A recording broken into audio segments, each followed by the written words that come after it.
ಈ ದಿನ ನಾವು ಉರ್ವದ ಶ್ರೀ ಮಾರಿಯಮ್ಮ ದೇವಸ್ಥಾನದ ಬ್ರಹ್ಮ ಕಲಶೋತ್ಸವದ ಸಂಭ್ರಮದ ತರ್ಪಣವನ್ನು ನಿಮಗೆ ಅರ್ಪಣೆ ಮಾಡುತ್ತಿದ್ದೇವೆ.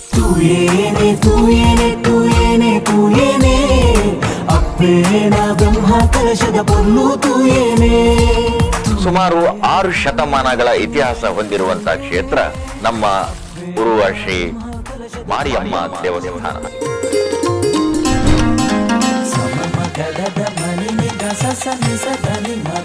ಪ್ರತಿ ಉತ್ಸವಗಳ ಸಂದರ್ಭದಲ್ಲಿ ನಾವು ಹೊರೆ ಕಾಣಿಕೆ ಎಂಬ ಒಂದು ಸಂಪ್ರದಾಯವಿದೆ. ಹಸಿರುವಾಣಿ ಕಾಣಿಕೆ ಅಂತ ಕೂಡ ಹೇಳ್ತಾರೆ.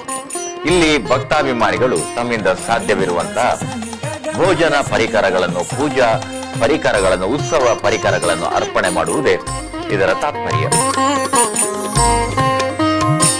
ಉರ್ವ ಶ್ರೀ ಮಾರಿಯಮ್ಮ ದೇವಸ್ಥಾನದ ಈ ಬಾರಿಯ ಬ್ರಹ್ಮ ಕಲಶೋತ್ಸವದ ಸಂಭ್ರಮದಲ್ಲಿ ಪ್ರತಿದಿನ ಸಂಜೆ ಸಭಾ ಕಾರ್ಯಕ್ರಮ ಮತ್ತು ಧಾರ್ಮಿಕ ಉಪನ್ಯಾಸಗಳು ವಿಶೇಷ.